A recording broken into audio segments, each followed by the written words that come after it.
I'm telling you, it is very obvious that most jobs in the IT sector are going to foreigners. The great majority, all right?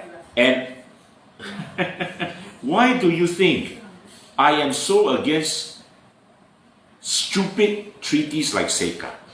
Yes, it is a stupid treaty, all right? It is a treaty that disadvantages Singaporeans. You know, IT jobs should be one of the most prized jobs in this new economy, the knowledge economy. I'm telling you, if I'm in government, I make sure that every Singaporean IT graduate has a job before a foreign IT graduate can get any job in Singapore. I'm telling you that. You know, why not? I will protect my own people. I will protect my own graduates. I have been reading stories of how Singapore IT graduates cannot get a job, now driving Grab, you know?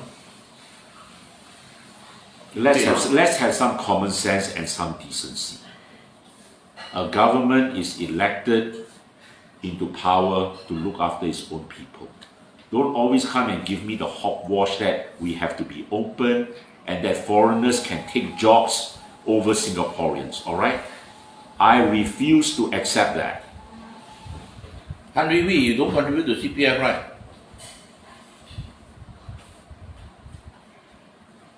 These are questions that the AGC asked that I cannot answer. Huh? You mean cannot answer a simple question whether you contribute to CPF? Okay, never mind, you refuse to answer, I also cannot do anything.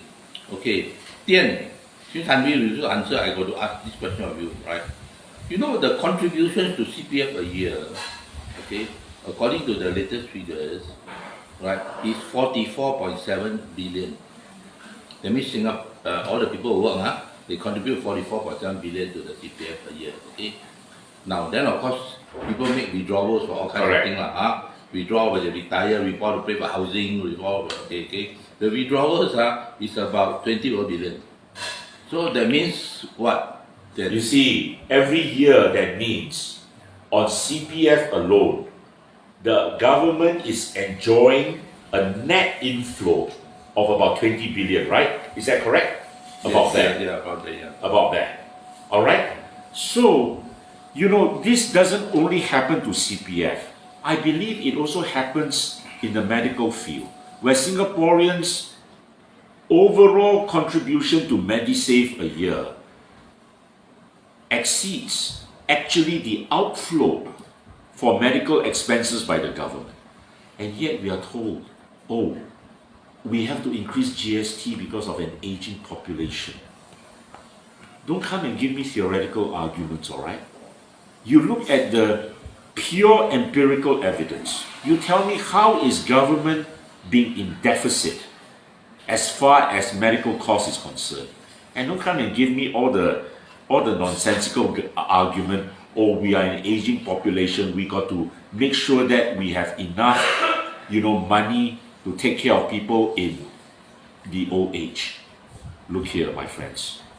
The PAP loves to make arguments like, we got to have sufficient reserves because we owe it to our future generation. You know what is my argument? You are the government for the present generation, all right? You are failing in your duties mightily when you cannot even look after the present generation. And you have the audacity to come and tell me that you want to look after future generations. The future generations can look after themselves. They will do a much better job than you. So you just do your own job and look after the present generation. But we can't have a future generation if Singaporeans are not really producing because housings are too expensive. Okay, nobody can produce like you, okay? three baby for you, right? Okay. Hui, when you were studying, did you receive any bursaries? Also, there is another thing.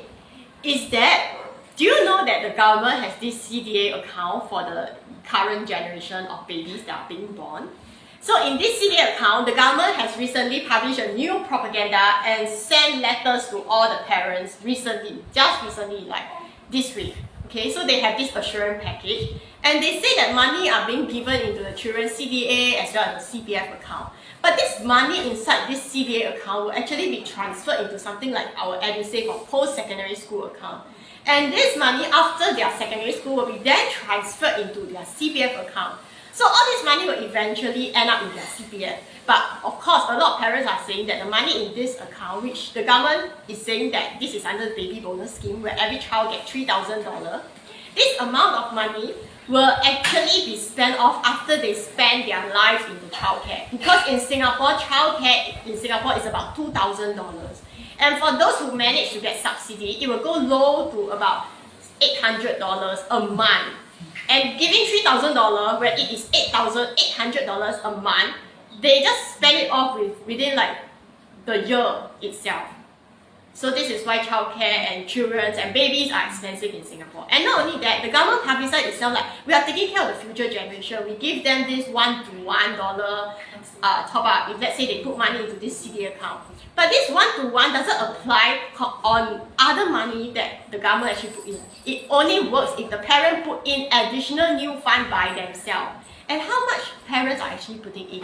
When the policy first started out, the government boasted about it in the parliament. At that point of time, it was like around half the parents put in. After many years, then they can reach the full sum, which is just $3,000, whereby they can get the $3,000 from the government.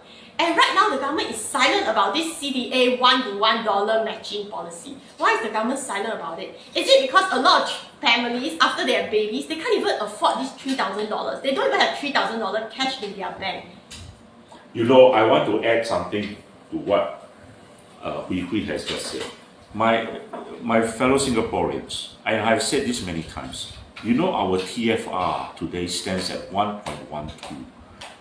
You think about it, what a disastrous TFR rate we have. What disastrous government policies have, you know, made it this way. You know, over the decades, the PAP have continuously said, oh, we are going to give this bonus and all that to parents, hoping that they will produce. But it has been a complete failure. Complete failure. All right?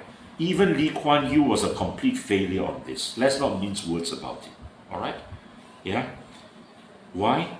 Because over the decades, Singapore has become progressively more and more expensive. And young families, young couples do not dare to procreate because they are fearful that they cannot afford the expenses.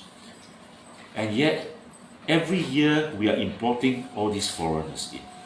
Our society has been changed out of whack. You know what I would do if I am in charge? I will want to make sure that every Singaporean child is a treasure. I will treasure that child. I am not going to spend 250 million a year on scholarships for foreigners. Why should I?